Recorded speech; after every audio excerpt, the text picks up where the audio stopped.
Hello folks, you're listening to A Mug's Game, the new sports betting podcast with your hosts, Smeg and Ronnie. Today we will briefly review the last week and then preview some big sporting events coming up, namely cup finals in England and Scotland, a big Leinster hurling clash in Wexford Park, and of course get a lowdown on what's coming up in tennis with Smeg. So obviously, Ronnie, you'll be very happy with the outcome of the Dublin-Kilkenny match and the fact that Loftus-Cheek is on the plane to Russia. I bet you flagged up at 5-4 with Paddy Powers in our very first podcast. Yeah, it's been a decent week, Smeg. For this week at least, we're not mugs, but we know that can easily happen any week. We're not going to have winners all the time, unfortunately, but it was nice to find a bit of value this week, and it helped the fact that we were able to look for it together over the last few weeks and challenge the debate on trying to beat the bookies for once.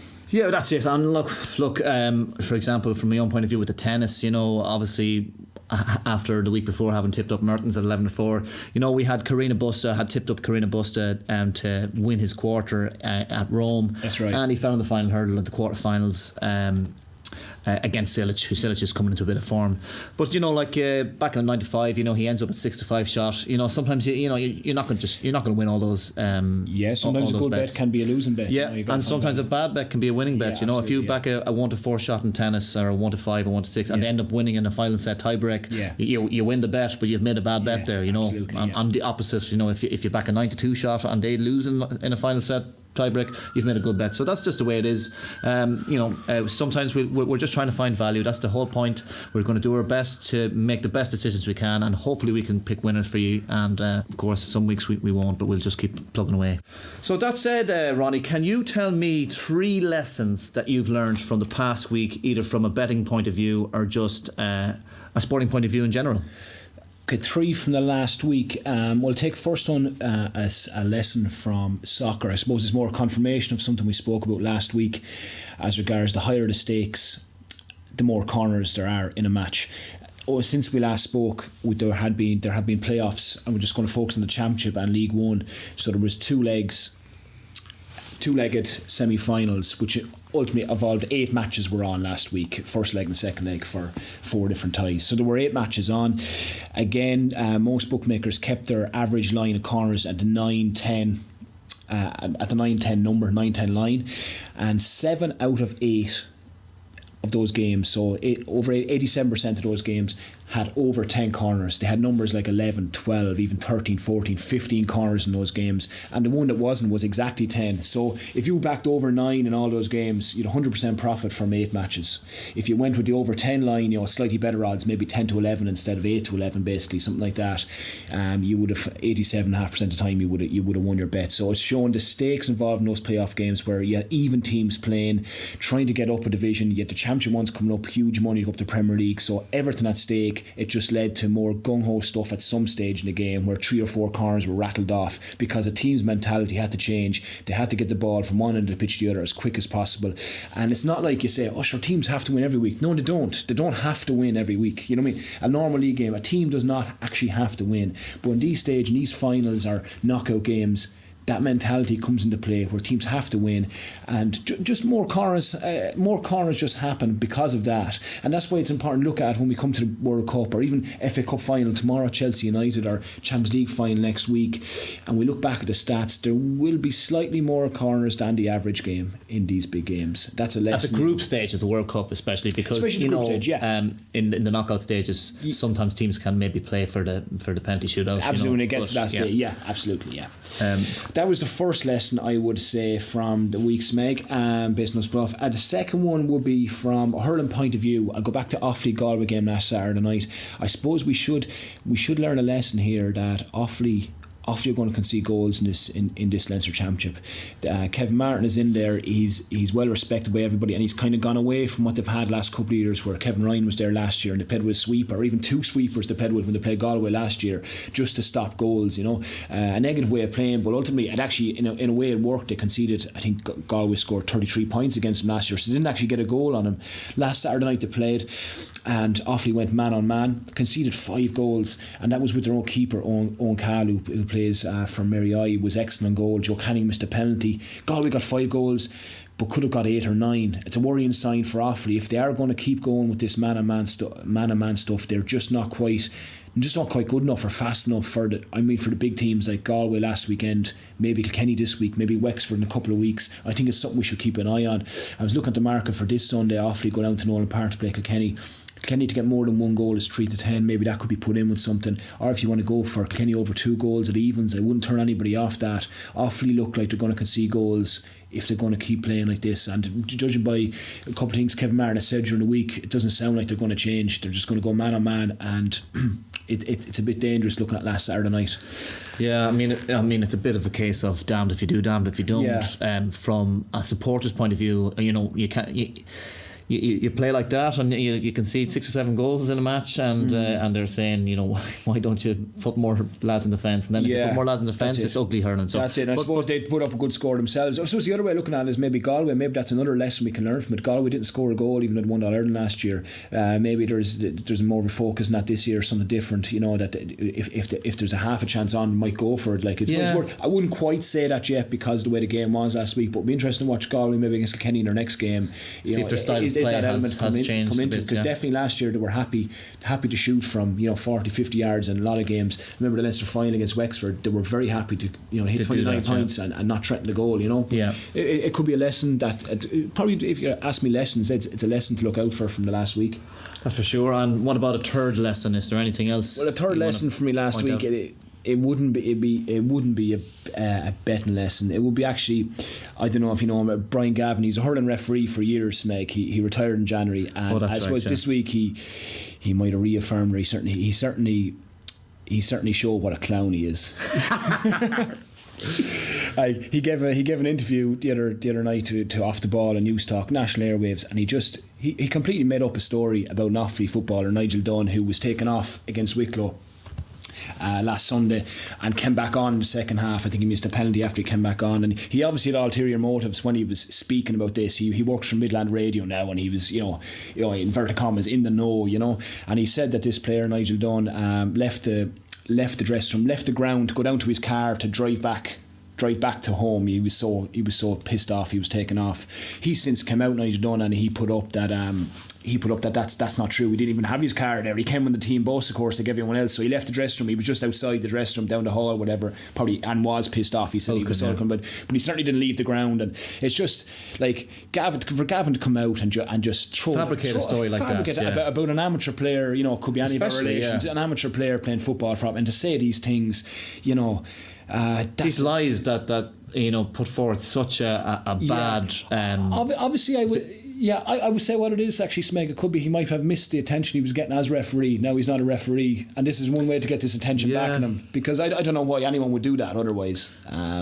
So a lesson for me, Brian Gavin's a complete imbecile. Gavin's a clown, and if any of you out there are massive Brian Gavin fans and are deeply hurt by what Ronnie has just said, feel free to voice your opinion and cry about it on Twitter to us, and we'll try and address it in the next podcast.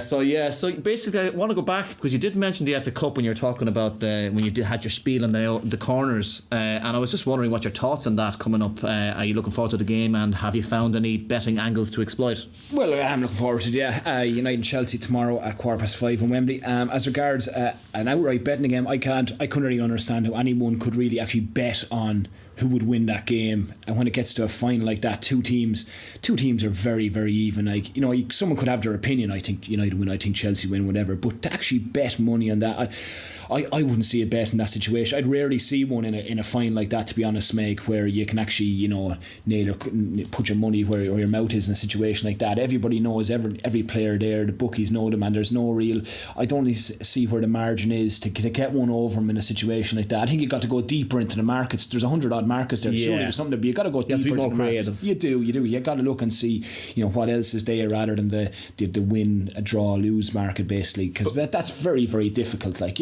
But it's funny that you mentioned that, because I remember that documentary a few years back on the professional gambler John O'Shea, and I think he was a poker player, but also professional sports bettor, and the whole documentary centred around this one day where he put tens of thousands of viewers on two big matches. The Heineken Cup final, I think Ulster to beat the handicap against Leinster, and they got an awful beating, I think, against Leinster. And I think it was Bayern Munich to beat Chelsea. And I was just thinking to myself, and I was thinking to myself, like, this guy's a professional gambler. Like, you know, surely, you know, how is a professional gambler putting such big money on two matches that there's no way that that you can find an edge on, that the bookies don't actually have it totally sewn up, totally covered. And well, it turned out I think he ended up losing all his money in the end, but sure, hardly surprising now. But like, I was surprised, you know, to see that. And you know, like, when you hear about professional gamblers, you'd imagine that they're either in the know in certain, especially when it comes to racing, or they are being particularly creative and disciplined in their there's some, like, two very indisciplined bets. Absolutely. So I can't. I'm looking at the markets. I suppose you're looking at a big pitch in Wembley and a few players tomorrow who in the bookings market to be booked, just 4 players maybe at decent prices. I think maybe I might possibly by tomorrow put a point in each, and like, if 2 of the 4 come up, you'd be up a few bob. For example, for Chelsea, I was looking at both Fabregas and Kante to be booked. Fabregas 11-5 to be booked. N'Golo Kante is 13-5, so that's where on Fabregas, you know, as the game goes on, he's not the fastest, and he can be cynical at times. And on big pitch at Wembley, say if Chelsea are leading or whatever, or they're drawing, you could very easily see him getting booked. Kante, by the way he plays, obviously, you know, he's an obvious candidate to be booked. For United, Herrera, who's the short price favourite, he's evens, which isn't a great price, but he has man-marked Hazard before, and any man is man-marking Hazard is there's a serious chance to be booked the way Hazard played. He's a class act, always fouled, you know, always running at players. If there's an underdog price on a man marking Hazard to get a yellow card, you'd have to consider that. You know? Absolutely. And my 4 player is Antonio Valencia to be booked as well, because he's likely to be in around Hazard's area as well as a right back. I just like any player that's going to be around Eden Hazard in a big game is going to be under pressure and can be cynical or just maybe dirty at the time. So I might be putting small stakes in those. I might Fabregas, Kante, Herrera, Valencia. I'm going to keep my mind over the next 12-14 hours, whatever, and that's where I'm looking. But I'm certainly not backing either team to win or draw. I actually prefer the markets that are involved in the Scottish Cup final tomorrow. Celtic against Celtic are playing Motherwell in Hampden Park tomorrow at 3:00, and I'm looking at that market where there we go, Smeg. We have a massive goal fear in a cup final. No matter what, Celtic are a far superior team than Motherwell. Any year they are. They're going for a double treble. They won the treble last year, the first Scottish team to win a double treble, and you get that. You can say that's we can slag off the other teams in Scotland the way we like. But if we're looking for a bet here, Celtic are far superior. They're not going into the game in great form. They lost in recent league games. They've lost to Aberdeen and Hibs. They've had drawn with Kilmarnock, Dundee, Motherwell, all in their last 10 games, say. But they've had the league won. They've had the league. They get mentally, it's so hard to keep that going. And in the meantime, when they really had to get up for games, they thumped Rangers twice, 4-0 and 5-0. You know, tomorrow's a cup final on a big pitch, and they beat Motherwell in a League Cup final last November 2-0. I can't see it being any different. They drew with Motherwell twice in the league in Motherwell this year. It has to be said, in Fir Park. But I look back and the stats, and even some of those draws Celtic have had, they absolutely destroy teams in Scotland. Like they have an average of 20 shots a goal a game, an average of between 65 and 70% possession in many games. They really do destroy teams, even if they don't. So what I'm saying is that, for Celtic not to, my bet is actually in Celtic, before I go ahead, Celtic to score 2 goals or more, obviously, but to score more than 1 goal in this game tomorrow is what I'm looking at. And I think for that not to happen, you have to be incredibly unlucky, because Celtic are going to completely dominate the game, and Motherwell will sit back and they'll put maybe 9 men behind the ball and try play like that and hold out. But Celtic are used to playing that. Like, it's nothing new from tomorrow. Most teams they play against at Parkhead do that all season. So Rodgers will have them right for it. They've no major injuries. Lads like Forrest and Bailey, Griffiths, Rodgers, McGregor, these lads have goals in them, and I just think Celtic to score more than 1 goal against them tomorrow is worth a bet. It's obviously not, it's too short for a single bet, so what I'm going to do is I'm going to put that in with a GA bet actually to make a pretty confident double. Well, fair enough, but there are a host of GA matches on at the weekend. Like there are 2 Leinster hurling matches, 2 Munster hurling matches, and Joe McDonagh Cup matches, 2 Ulster football and 2 Munster football. So if you're a GA fan, you're absolutely spoiled for choice. Weekend, and it's a serious weekend of GA action, which is great to see. But out of all those, it's great to have the options. But have you said that this is part of a double, this Celtic bet? So out of all those matches, where have you looked at? Yeah, the game I'm looking at is it's a huge game. It's in Wexford on Sunday. Wexford versus Dublin. We spoke a lot about Dublin and Kilkenny last week. As it turns out, Dublin were excellent, and Dublin should have won the game. Let's put Dublin should have won the game, but they didn't. So they come into this, they've had a tough week, I'd say, mentally recovering from that game, and now having to go down to play a Wexford team who hold all the aces for this game. There's a few reasons why they've massive advantages. It's at home. Wexford have seen Dublin play last Sunday. I would expect Dublin to kind of play the same way, really. And most importantly, Wexford are going to be far better than Kilkenny tactically on Sunday. Like, they're not going to do it. Lump the ball in. I couldn't believe the amount of Kilkenny lumping the ball in on top of that big strong Dublin half back line. It really was. People often talk about Cody not being a shrewd tactician, or that he doesn't do tactics. Well, like, if ever there was a case for that argument, like that last Sunday was it. Like there's to do that pumping balls down on top of Crummy, Barrett and more, but also the other way around. No cover in front of Rush at the other side. So Dublin were lumping Bob, who was excellent, and Dublin were excellent doing that. But absolutely, Rush was just he was causing havoc, especially in the first half. Like, Wexford aren't going to do that. They're going to have their own sweeper. Probably Sean Murphy usually plays a sweeper on him. So you could have a situation both sides of the field are 7v5. So it could be quite difficult scoring wise. But if you look at Wexford, they're going to be able to carry the ball with their half backs as well up the field. They did that in previous games. They had like Diarmuid O'Keefe, and they're going to be playing shorter balls, and they're more used to playing like that. And that is their style. That's they their have style. Adapted, They're going to do that. Rush isn't going to get that space, and even Wexford's full back Liam Ryan is more of an orthodox full back who will handle Rush better than Pádraig Welsh might do. And in saying that, Rush fouled the ball a few times last week. He might get away with this week, taking extra steps and so on. And also added to that, Colin Keeney's out. What a huge game last week. 4 points. He was always he was always in support of Rush. He made those runs in, very intelligently in there. So these things are going against Dublin, and I think it's going to be very difficult for him to get at and down in Wexford on Sunday. We said I'm going for Wexford -1 in that double. It's about 1-2, 4-9. Wexford -1. I think they win by a few points, so I'm happy to take the -1. Before I go back on my main bet, I will mention one bet that may be worth looking at. You can get no goals in the game at about 14-1, and I wouldn't rule it out for the reason, if we look it's a big price. It's a big price. I wouldn't especially rule out, why I wouldn't is because if we look at Wexford, first of all, even the league campaign, they actually didn't concede a goal against Waterford, didn't concede a goal against Galway in the quarter final, didn't concede a goal in Kilkenny in their first meeting. They didn't as league semi-final. In the first meeting they didn't.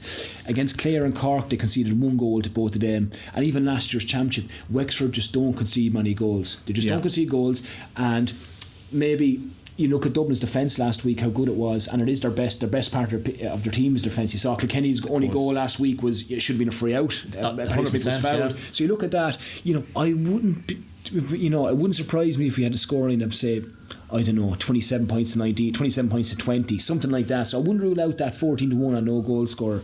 But what I'm going to do with that bet, Smeg, I'm going to go a 4-point double on Wexford -1 with Celtic to score more than 1 goal tomorrow. That's just short of evens, 10 to 11. That's 4-point double, so that's a very confident bet. It is a confident bet, and if things don't work out for Celtic tomorrow and they don't turn up or they're unlucky or whatever it might be, I'm prepared to go back in on Wexford in some way on Sunday. So I am. So I've got that in my mind, and maybe that's something to keep an eye on Mugs Podcast Twitter page. Absolutely, because of course that could go wrong tomorrow afternoon. The first leg could be let down, but I am prepared to go back on Wexford in some way Sunday because I like them at home to Dublin in this game a lot. Brilliant stuff. Okay, so you'll be sweating out that 4-point bet, so best of luck with that, Ronnie. But I have to say I enjoyed your reasoning behind that, and I'll be following you myself. So yeah, that'll be the only one I have for the moment. Smeg, the French Open I saw today is only 9 days away. It begins Sunday week. I presume you're very excited. Is there any developments recently in tournaments that have gone on that change your mind about bets you've staked or bets you are going to stake as regarding the French Open? Well, I suppose if you look back from the first podcast, we barely even talked about the men's French Open, because at the time it just seemed like Nadal was such a cert, a 4-9 shot, and that it would end up being quite a boring tournament, where we thought he would dominate the whole way through, and he still might dominate the whole through. But in fairness, we also mentioned Zverev before as being one of the young fellas that is one of the pretenders to the throne, and maybe one of the most likely pretenders to the throne, and that he hadn't quite caught fire yet, but in the last couple of weeks he has really caught fire. He won in Munich and didn't drop a set, and then he won last week in Madrid at altitude. The high altitude conditions did obviously suit his game, but he won without dropping a set or without even having a serve broke. He had one, I think Leonardo Mayer, I think in the quarterfinal, was the only person who even got a break point against the serve. So that's really, really impressive stuff. That's sort of almost Nadal levels, and so it would be very, very interesting to see. This week, obviously, he's if it comes to it, will Nadal and Zverev play in the final to see if he's up to the task of playing against Nadal. Because now obviously Zverev is one of his great traits is he has a great serve, but he's also got one of the best second serves in the game, and I was just really, really impressed with it last week when he played Thiem in the final. It's the best second serve I've seen since Andy Roddick, who had the best second serve of his generation. Like, for a man who didn't really have wonderful ground strokes, he achieved so much in the game as built on his service and his second serve. But Zverev has also brilliant ground strokes and so on. So, but it would be interesting to see if he gets to that final against Nadal. However, there is a red alert as well, is because ultimately, in my mind, the only man at his best who's capable of pushing Nadal on clay is Djokovic. And like, Djokovic has beaten Nadal 7 times on clay. And beaten him in big finals in finals such as Rome, Monte Carlo, and as well, and also beat them in the French Open and pushed them to 5 sets, I think, once, and 4 sets another time. So it finally seems that Djokovic has got back into form. He's just, after coming through, we just watched him come through a great match, a great battle against Nishikori, where he was a set down, and then he won the last 2 sets, 6-1, 6-3, and which is great to see that he's got Marian Vida. We mentioned he's got Marian Vida, his old team back, Marian Vida, his primary coach back with him, and he just looks hungry again, and his game looks sharp, and so that's a great match to look forward to tomorrow as well. I noticed a lot of GA and obviously FA Cup final, but I'd nearly record it just to watch it, because with Nadal it'd be great to see how Djokovic's game matches up against Nadal, and it makes us look more forward to the French Open. Exactly, from the men's point of view. Obviously, I'll mention one other development, of course, is Petra Kvitova's form. She went on a 2-tournament winning, a bit like Zverev. She won in Stuttgart, and then she battled through. She had a few 3-setters to win in Madrid. Obviously, the altitude conditions suit her game as well. She's won in Madrid 3 times before, and she bet Burton's. She was exhausted in the final, but she came through, but battled through to beat Burton's. Regarding whether or not Kvitova is a challenger in the French Open, you can never rule her out. You can never ever rule her out. But I think the conditions are a bit slower in the French Open. She hasn't got a great record there, and Kvitova's not one of those players that just hasn't been able to produce week in, week out. She's very streaky, and at 14-1, I think a lot of things have to go her way. And what about this week? I see you're speaking about the WTA. I see Sharapova has been doing well this week, reaching semi-final in Rome. What about her for French Open? I see her best price is about 14-1 with Paddy Power, I think. Well, like, you can never write off Sharapova. I watched a few of her matches this week, and she's, of course, her greatest quality of all is her battling, her fighting spirit. And she fought through a very awkward match against Ash Barty of Australia, who threw a lot of slight backhands, which isn't something that Sharapova is particularly comfortable with. But she fought through that, and she won well today against Ostapenko, French Open champion, in a really great battle. She's not at her best. best. She's not at her best. She's improving. She's striking the ball well when it's sitting up for her. It's funny enough, like clay is probably her best surface, even though she's renowned as more of a fast court surface. But she's won out of her 5 slams, 2 of them have come on the clay, on the red dirt in Paris. So I think it's something to do with the fact that these tall players, they actually quite like the big bounce, and they have a little bit more time to set up their shots, as I mentioned regarding the likes of Pliskova and John Isner, and that movement is obviously a bit trickier for them, and that's where I feel like she could be exposed by some of the by the likes of a Halep, who can move the ball around so well. That she's making a lot of errors on the run, but she's definitely 14-1. I don't love. I wouldn't really back it, but obviously she's a threat, and So you're waiting for the French Open draw to stake any other bets on it? Yeah, basically, because I've obviously the Muguruza and Stevens. Stevens is sort of. She's had a few nice wins. She had a loss to Garcia there this week, but I'm liking where she's at. I think actually she might have drifted out to 80-1 there on boys, and I tipped her up at 66, and 80-1's a great price. Now Muguruza now hasn't been in great form, but I just think she's one of those players that if she catches fire, she just needs to catch fire. She's the best player. But as I said, no more French Open bets. I do have one bet though. When will that draw be on? Sorry, Smith. When will that draw be on for the French Open? The draw will be on. Okay, the qualifiers are starting next Monday. The qualifiers starting, so the draw for the men's will be probably Sunday night, and for the women's is Tuesdays. And I'll be on posting for them on the Mugs podcast Twitter page any match bets I fancy in that situation. So next week the French Open qualifiers are on. There's also tournaments in Nuremberg and Strasbourg, and also in Lyon and Geneva. So have you any bets right now for? Well, there's no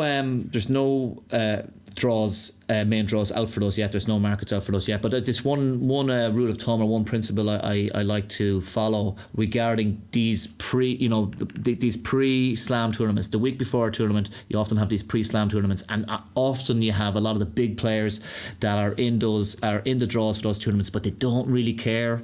They don't, they're thinking their minds are on the slam. They don't want to expend too much energy the week before a Grand Slam, because they want to go deep in the slam. And in those situations, because they are the best players that are in the draw, obviously the bookies are always going to put them as amongst the favourites, but really because of the situation before the slam, the fact that they're there is inflating the prices of the outsiders. So I'll probably be looking for some outside bets in those tournaments, and I'll be posting them up on Twitter again as well. Okay, that's good stuff. So you said there you had one bet though that you were considering doing now. So what's that? Okay, this is an anti-post bet. It's regarding the US Open women's outright, and it's on Caroline Garcia, the French. Is the US Open during summer? US Open, at the end of August. US Open women's tennis. It's an outright bet. It's an anti-post bet, and it's on Caroline Garcia to win an each way bet on Caroline Garcia to win the US Open. Caroline Garcia at 50-1 with Paddy Power. 50-1, wow. So Caroline Garcia is number 7 in the world. She's top 10 in the world. She's number 7 in the world. She's made massive strides over the past 18 months or so. Traditionally, she's was a bit erratic and also a bit of a bottler, over the last few years. But in the last 12 to 18 months, she's shown signs of strengthening mentally, and that she has gained more control over her game, and she's beginning to really fulfill her potential. She hasn't quite made the breakthrough in slams just yet, but at the end of last year she won 2 grade ones back to back in Wuhan and in Beijing, beating plenty of big names like the likes of Kvitova and Halep in Beijing, and was very competitive in the WTA Tour finals. And those on a surface like US Open, hard court, very similar surface, hard court surface, and even in the WTA Tour finals, quite a fast surface as well, where the top 8 play. She beats Svitolina and Wozniacki in the group stage, and Wozniacki actually went on to win the tournament, and then she lost to Venus in 3 sets in the semis. So she's really, really one of the top players. She's one of the top players in the world. You can't deny that at the moment. So 50-1 is a great anti-post. What are you staking on that, Smeg? Post bet. I'm staking €10 each way, and you can't forget on Caroline Garcia at 50-1, and you just can't forget as well with the US Open. It often tends up to throw up lots of surprise winners. Stevens last year, we had Panetta against Vinci in the final. The year before, Stosur was a few years ago as well. So I think at 50-1 for someone like Garcia is a massive price. Who's that with, Smeg? Paddy Power, 50-1. Okay, folks, just want to, that's basically our tipping for today. Just want to have a few questions from people on Twitter. We asked if anyone had any questions. The first question we have a question from Shane Wall, and his point is not betting related, but I want Smeg and Ronnie to have it out regarding Ronaldo versus Messi at some stage, and then a poll then to see who wins the debate, perhaps after the Champions League and World Cup. I'm not getting involved in this tonight, Smeg. Certainly I'm not going to get involved in this tonight, but I have a feeling that Ronnie thinks that I'm personally an anti-Ronaldo man. I'm not an anti-Ronaldo man. I'll probably take Messi's side in that debate, but myself and Ronaldo are kindred spirits. We're both massive fans of the step over, and probably the only difference being that Ronaldo doesn't execute the step over like he's running the 110 metre hurdles. But I have nothing against Ronaldo, but sometime in the future maybe Shane will take that. We'll take on that challenge. John Dunphy has a very sincere question, a very heartfelt question. I'm sure his question is, who do you prefer, lads, Oasis or Blur? For me personally, out of those two, I would probably say the Cheeky Girls, and probably just because of their body of work is so strong. We have The Million Times, I think is a journal, a very interesting journal. I've read a few of the articles on it, and they say this is an interesting question: how can bookies legally get away with refusing to take bets from punters with a history of success? Does it mean that legally only mugs are entitled to gamble? The short answer is there is no legislation to say that they can't do that. At the end of the day, the bookies are a business, and like any other business, you're entitled to turn down customers. I know you'd have to argue with the ethics of it. It's cowardly, but they're there to make money, unfortunately. I know myself and Ronnie probably have been on the wrong end of that scenario with a few bookies, but I would take the bookies to task more over the fact that there are problem gamblers out there, and if they have people working for them that are able to spot people making money at their sites, and they can't do the same for problem gamblers. I think there's something really ethically wrong about that, and that is something that needs to be addressed, really, and it should be actually highlighted more in the public sphere. And the last question, have you anything to say about that, Ronnie, yourself? Or? No, let's find out. And the last question is from Paul Reynolds. Is it better to try and predict winners, or should you look for big prices regardless of whether you fancy something or not? Ronnie, do you want to say anything about that? Well, it's a good question. I'll give you an example from last week. I went to look up the market for when the player markets come out for the Kilkenny Dublin hurling match, and I was expecting a lot of frees on a tight pitch and so on. And I was going into it in my eyes. I was hoping maybe TJ Reid, Kenny free taker, would be maybe get a line of about 10 or 11 points on him, and I was prepared to go over that. Because I expect him to get a lot of frees, basically. And when I saw the market with Powers, the line was 14.5, so 50, over or under 14 or 15 points. I said under 15 points has to be the play here. Like that's as high as you can score at that level. You know what I mean? So if he could score 111 or 2-8 or 14 points and you still win the bet, it had to be taken on. Yeah. That was an example of what Paul has just said there. I wanted to do the opposite of that, but the value had appeared to go against what I initially thought. And that bet actually worked out, but they don't always. But the point is, it's all about value. It's absolutely all about value. And I totally agree as well. It's sometimes you have a price in your head, and especially when it comes to something like from a tennis point of view, tennis punters' point of view, when it comes to something like qualifying matches where the bookies aren't as in the know about certain players. I remember expecting at the Australian Open Vickery to be something like 4-9, and I was hoping to maybe put her in a double with one of the other players against Kirkova of Holland, and Kirkova ended up being 5-1, and then they ended up backing Kirkova because the price was so big, and sure enough she actually won. So I was absolutely pure lucky, because my initial motivation was to back Vickery, but they can work out for you sometimes, and sometimes they don't. But absolutely, value. We'd be definitely all about the value here, although sometimes when there is a price, even if it is short, if there's someone that you really think is going to win, sometimes you just have to unload or unleash the beast. Even when you're wrong, you're right sometimes, Meg. Yeah, exactly. Okay, so that's it for tonight's podcast. Anybody who has any questions, once again, keep tweeting at us at Mug Podcast, and also we will be having more match bets regarding tennis, soccer, football. Keep an eye on our Twitter page because we'll be posting plenty of bets in the next week. As well as that, we look forward to another podcast next Friday evening when the French Open draw will be out, and we'll also be having a look at the Championship playoff final next Saturday between Aston Villa Fulham, Champions League final between Liverpool and Real Madrid, and a load of other GA matches, of course. Talk to you next week, folks. Good luck.